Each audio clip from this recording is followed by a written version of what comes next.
बीडमध्ये आज ओबीसींची महाएल्गार सभा आयोजित करण्यात आलेली आहे आणि या सभेकडे संपूर्ण राज्यांचं लक्ष लागलेलं आहे. कारणही तसंच आहे.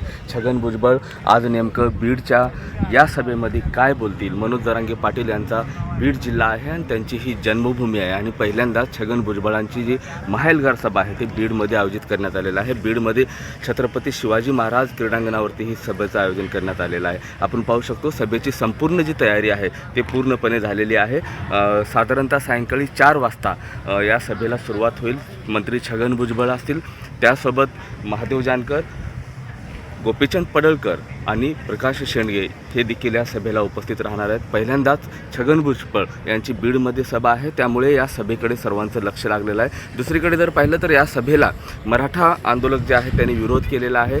जरांगे पाटील यांची जन्मभूमी असलेला बीड आहे, त्यामुळे छगन भुजबळ हे जरांगे पाटलावर एकेरी भाषात जे आहे ते टीका टिप्पणी करतील, त्यामुळेच ही सभा रद्द करण्यात यावी असा पवित्रा मराठा आंदोलकांनी घेतलेला होता. मात्र पोलिसांचा जो बंदोबस्त आहे त्यानुसार ही सभा होणार आहे. सभेचं आयोजन जे आहे हे छत्रपती शिवाजी महाराज क्रीडांगणावर येथे करण्यात आलेलं आहे. एकंदरीत सायंकाळी 4 वाजता ही सभा होणार आहे. सभेला पंकजा मुंडे, धनंजय मुंडे यांनाही आमंत्रित करण्यात आलं होतं, मात्र या सभेला ते येणार नाहीत असं त्यांना कळवण्यात आलेलं आहे. एकंदरीत आता ही सभा 4 वाजता सुरू झाल्यानंतर छगन भुजबळ नेमकं काय बोलतील याकडे सर्वांचं लक्ष लागलेलं आहे. कॅमेरा पर्सन ज्ञानेश्वर वायबशेसह मी महेंद्र कुमार मुधोळकर, TV9 मराठी, बीड.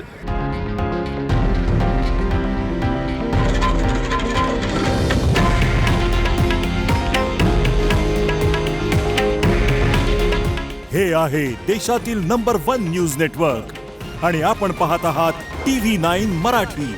काळजी तुमची, हित महाराष्ट्राचं.